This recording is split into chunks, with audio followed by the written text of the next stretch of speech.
चलिए, जय हिंद मेरे प्यारे बच्चों, कैसे हैं? आई होप आप सब लोग बहुत अच्छे होंगे। क्लास 10th की तैयारी आपका अच्छा चल रहा होगा और 2026 में जो भी मेरे प्यारे विद्यार्थी एग्जाम देने वाले हैं क्लास 10th का, वो अभी से ही तैयारी को काफ़ी एकदम स्पीड कर दीजिए। जैसा कि अगर आप हमारे परिवार के साथ जुड़ते हैं तो अभी तक हमने केसी सिन्हा के 4 चैप्टर तक कंप्लीट कर चुके हैं। फिजिक्स के आज हमारा फर्स्ट चैप्टर है। इससे पहले हिस्ट्री के हमने 2 चैप्टर पूरी तरीके से कंप्लीट कर चुके हैं। तो लगातार यहाँ से क्लास आपको मिलते रहेगा, ठीक है।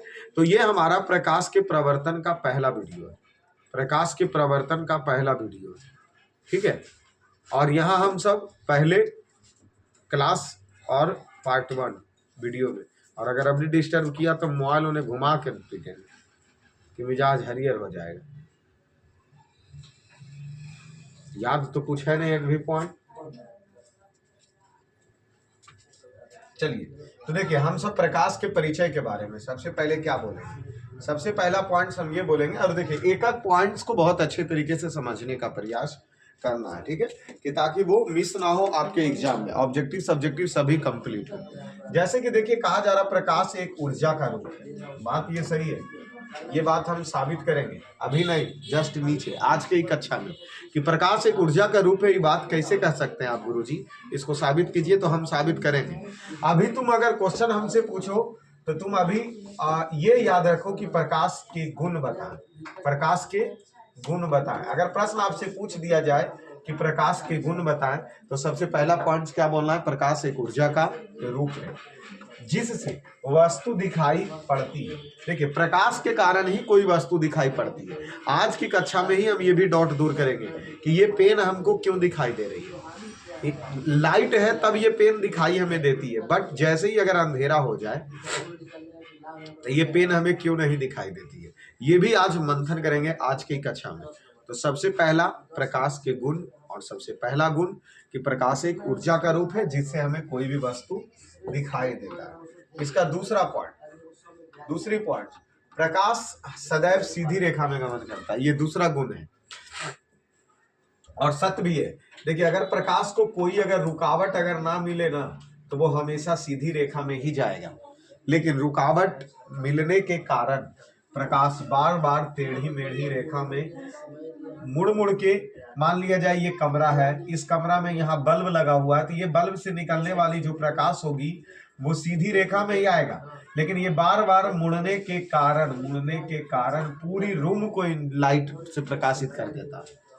अगर इसको मुड़ने का जगह अगर नहीं होता तो प्रकाश हमेशा सीधी रेखा में जाता है। ये प्रकाश का दूसरा गुण हो गया कि प्रकाश हमेशा सीधी रेखा में जाता है। तीसरी गुण इसका, प्रकाश निर्वात से भी होकर के गमन करते हैं। और निर्वात किसको कहते हैं? कि जहां पे वायु भी ना हो, मतलब ऐसे तो कोई माध्यम नहीं हो, उसको निर्वात कहते हैं।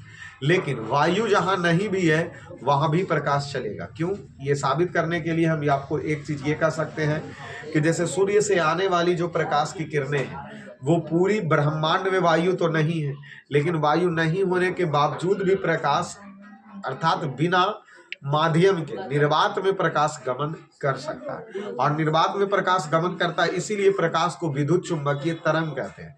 तो ये तीसरा है कि प्रकाश निर्वात से भी होकर के गुजरता है। चौथा पॉइंट कि सभी जगह कहीं भी हो तो प्रकाश का चाल 3 गुना 10 पर पावर 8 मीटर प्रति सेकेंड होता है। तो प्रकाश की चाल कितना हो गया? 3 गुना 10 पर पावर 8 मीटर प्रति सेकेंड। देख लीजिए, प्रकाश एक विद्युत चुंबकीय तरंग है जिसको चलने के लिए कोई माध्यम की आवश्यकता नहीं होता। तो ये हमारा 5वां पॉइंट हो गया। अर्थात यहाँ पे हमने, आप गौर से सुनिएगा आप हमारी बातों को, कि प्रकाश के 5 गुण हम बताएं। सबसे पहला गुण, प्रकाश एक ऊर्जा का रूप है जिससे हमें कोई भी वस्तु दिखाई देता है। ये दिमाग में हो गया। दूसरा, प्रकाश हमेशा सीधी रेखा में गमन करती है, ठीक है। तीसरा, प्रकाश निर्वात से भी होकर के गुजर सकती है। चौथा, निर्वात में प्रकाश की चाल 3 गुना 10 पर पावर 8 मीटर प्रति सेकेंड होता है। पांचवा, प्रकाश एक विद्युत चुंबकीय तरंग है, इसलिए इसको चलने के लिए माध्यम की आवश्यकता नहीं होती है। ये हम आपको प्रकाश के गुण बताएं, ठीक है। 5 गुण कंप्लीट है प्यारे बच्चे। उम्मीद रखते हैं कि आपको ये याद होंगे। क्यों? क्योंकि इसी से प्रश्न छपेगा, क्योंकि निर्वात ऑब्जेक्टिव पूछ सकता है निर्वात में प्रकाश की चाल कितना, 3 × 10⁻8 मीटर प्रति सेकंड। निर्वात में प्रकाश की चाल चल सकती है या नहीं चल सकती है? चल सकती है। प्रकाश एक कैसी तरंग है? तो विद्युत चुंबकीय। प्रकाश कैसी रेखा में गमन करती है? सीधी रेखा में गमन करती है। प्रकाश एक ऊर्जा का रूप है। ये बात हम अभी बोले हैं कि साबित करेंगे कि प्रकाश ऊर्जा का रूप है कैसे। ठीक है, चलिए हम दूसरे क्वेश्चन पे चलते हैं कि बताओ कि जब तक रूम में प्रकाश है तब तक हम कोई वस्तु को देख सकते हैं। अब लाइट चला गया, प्रकाश बंद हो गया, कोई वस्तु हम काहे नहीं देख सकते? इसका क्या कारण है? आंख तो हमारे पास है ना, इसीलिए हम प्रश्न एक पूछते हैं प्यारे बच्चों से कि देखने के लिए हमें क्या चाहिए? अगर आंख नहीं रहता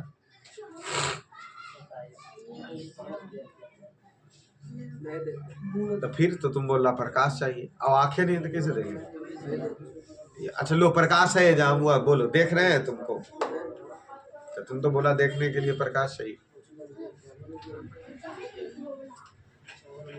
ये हम बोल सकते प्रकाश की परिभाषा, प्रकाश एक बाह्य भौतिक कारक है। प्रकाश एक बाह्य भौतिक जिससे हमें किसी भी वस्तु को देखने की अनुभूति प्रदान होती है, उसी को क्या कहते हैं? आंख भी हमारे पास होना ही चाहिए। प्रकाश बाह्य मतलब बाहर में बाह्य भौतिक के कारक है जो हमें किसी वस्तु को देखने की अनुभूति प्रदान कर देती है। देखिए, देखने के अनुभव हमें कैसे होता है? सबसे पहले हम ही समझ सकते हैं कि अंधेरे में वस्तु दिखाई हमको, तुम समझो कि प्रकाश के महत्व, प्रकाश क्यों है तो हम किसी वस्तु को देख सकते हैं। अंधेरा जब कमरा अंधेरा है तो हम कोई वस्तु को देख नहीं सकते। ये पहली पॉइंट। यहाँ देखिए, जब प्रकाश की किरणें किसी वस्तु पर गिरती है, हम कैसे किसी वस्तु को देख पाते हैं प्रकाश की उपस्थिति में? जो बता रहे हैं कि जब प्रकाश की किरणें कोई भी वस्तु पर पड़ा और उस वस्तु से प्रवर्तित होकर, वस्तु से प्रवर्तित बोले तो टकरा कर आंखों तक पहुंचा, तभी जाकर के हम उस वस्तु को देख सकते हैं। जैसे ये पेन लेते हैं, वहां लाइट है, वहां से निकला प्रकाश, तो प्रकाश निकला और इस वस्तु पे पड़ा, इस वस्तु से टकरा करके प्रकाश हमारी आंखों तक आया, तभी हम इस वस्तु को देख पाएंगे। ये 3 क्रिया होनी चाहिए।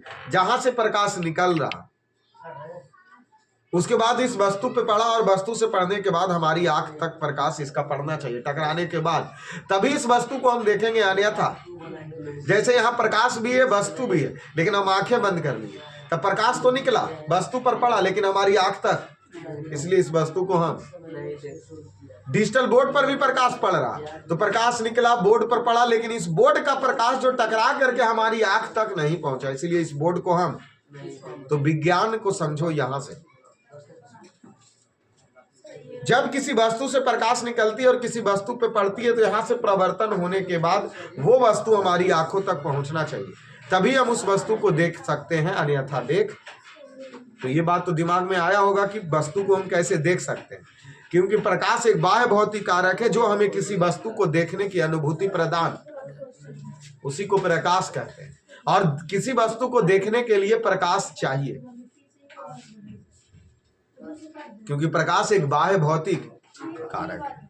ठीक है, चलिए, आंख के रेटिना पर प्रतिबिंब बनता है, तब उस वस्तु को हम देख पाते हैं। अर्थात कहीं से प्रकाश निकला, मतलब ये रहा बल्ब यहां और ये रहा पेन, यहां से आएगा, यहां पड़ा और यहां से टकरा करके ये आंख तक पहुंचनी चाहिए। आंख तक पहुंचेगा, आंख के रेटिना पर उस वस्तु का प्रतिबिंब बनेगा, तभी हम उस वस्तु को देख सकते हैं। तो किसी वस्तु को हम कैसे देख सकते हैं, आई होप आपको ये भी समझ में आई होगी, क्योंकि हम अभी तक 2 टॉपिक्स पे चर्चा कर चुके हैं, एक प्रकाश के गुण, दूसरा प्रकाश की उपस्थिति में किसी वस्तु को देखना, प्रकाश की उपस्थिति में किसी वस्तु को देखना। चलिए प्यारे बच्चे, आगे चलते हैं। देखो, हमने आपको बोला था कि प्रकाश एक ऊर्जा का रूप है, प्रकाश एक ऊर्जा का जो हमें किसी वस्तु को देखने की अनुभूति प्रदान करती है। तो ये बात अब साबित करने की आ गई कि प्रकाश ऊर्जा का रूप कैसे है, प्रकाश ऊर्जा का रूप कैसे है। तो देखो, प्रकाश के बारे में समझना, बल्ब हम जला रहे हैं तो प्रकाश निकल रहा कि नहीं निकल रहा? तो ये बल्ब जला कैसे? विद्युत के कारण। तो इस बल्ब में जब हमें विद्युत दी है ना, तब विद्युत ऊर्जा को बदल दिया कौन ऊर्जा में? तब प्रकाश भी तो एक प्रकार का ऊर्जा हुआ, साबित हो रहा है कि नहीं हो रहा? क्योंकि यहाँ देखिए कि बल्ब जलने पर विद्युत ऊर्जा जो है वो किस ऊर्जा में बदल जाती है?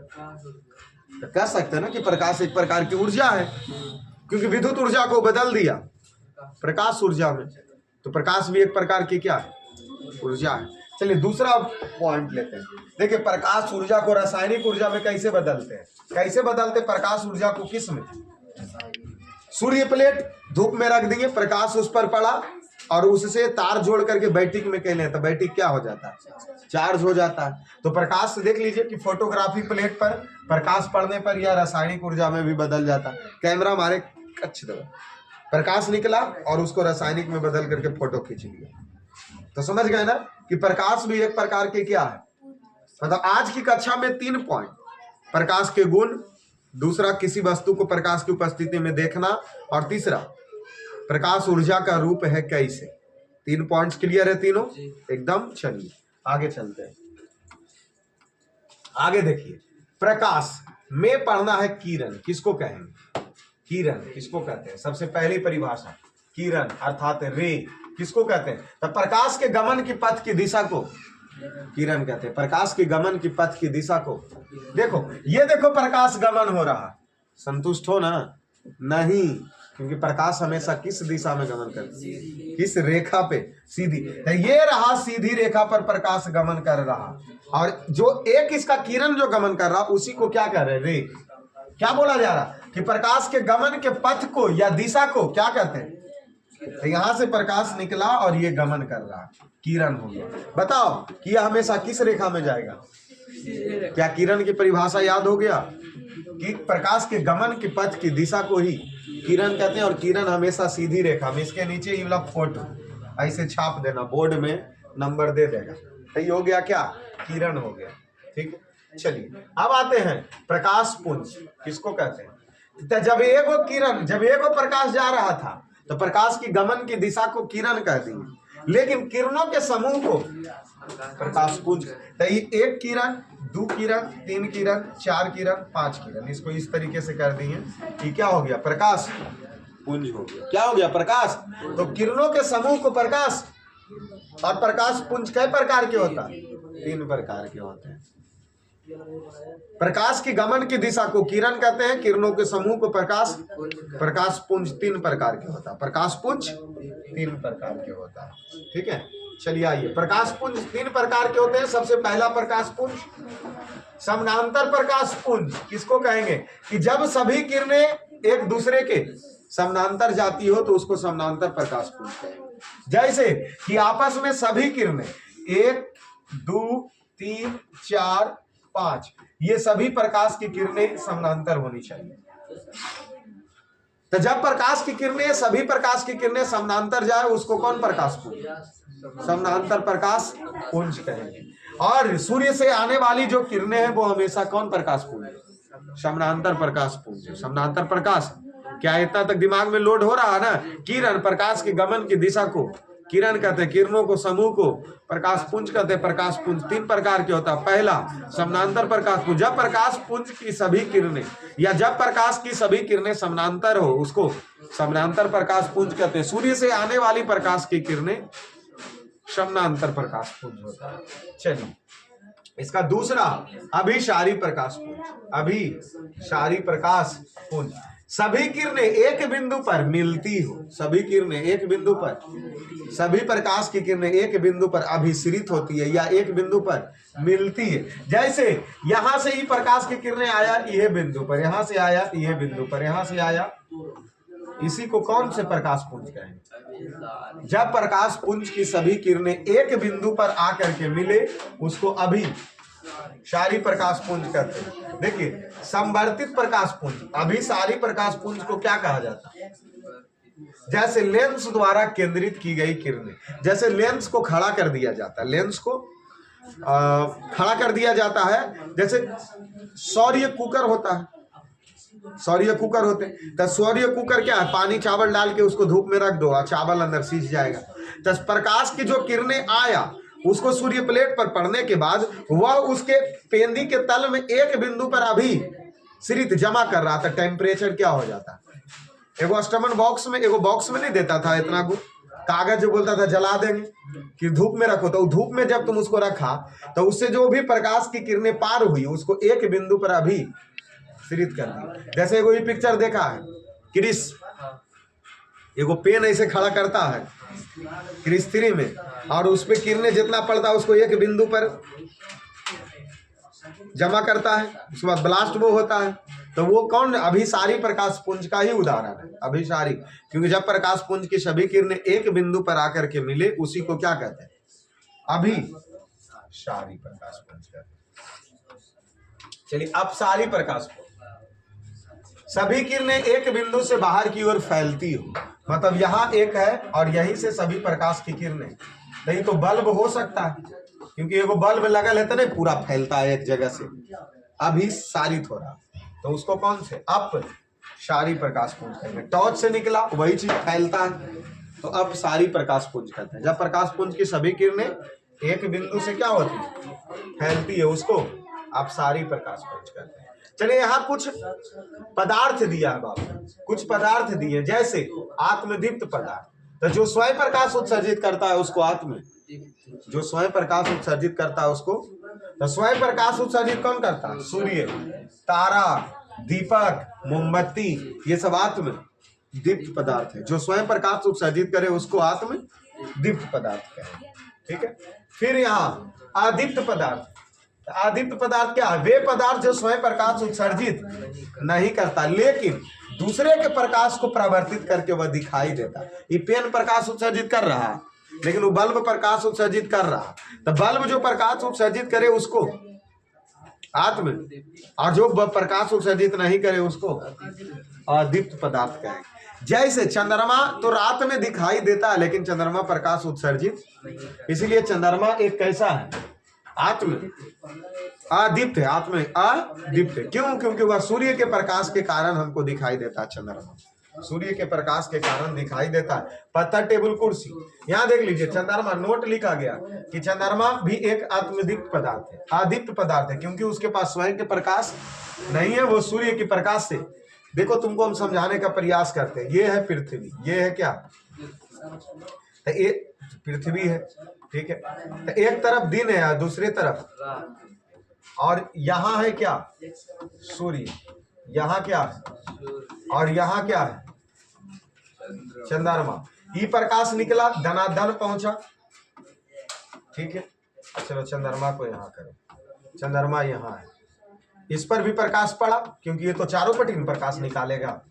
तो जन्ने इसका प्रकाश पड़ रहा सूर्य के, उन्ने कुछ ही हो रहा, यहाँ प्रकाश पड़ा चंद्रमा पर, ये चंद्रमा रहा, यहाँ प्रकाश पड़ा, ये टकरा के आया इधर, क्योंकि वस्तु से टकरा के आएगा, इधर भी आया, दिनों दिन आएगा चंद्रमा का प्रकाश टकरा के, दिनों दिन। लेकिन ये जो प्रकाश आएगा वो ज्यादा आएगा, इसका ज्यादा रोशनी रहेगा। तो दिन जने होने से चंद्रमा दिखाई, लेकिन जने रात है उन्हें देखो तो क्या दिखाई देगा? क्योंकि सूर्य का डायरेक्ट प्रकाश जने रात है उन्हें पृथ्वी पर नहीं पहुंच रहा, लेकिन चंद्रमा पर टकरा के आ रहा है इधर, इसलिए हमको चंद्रमा रात में दिखाई दे रहा। तो इसके पास खुद का प्रकाश हो गया, खुद के प्रकाश हो गया कि सूर्य के प्रकाश से दिखाई दे रहा। तो जब खुद के प्रकाश न है तो उसको कौन पदार्थ कहेंगे? अदीप्त पदार्थ कहेंगे। कौन पदार्थ कहेंगे? अदीप्त पदार्थ कहेंगे।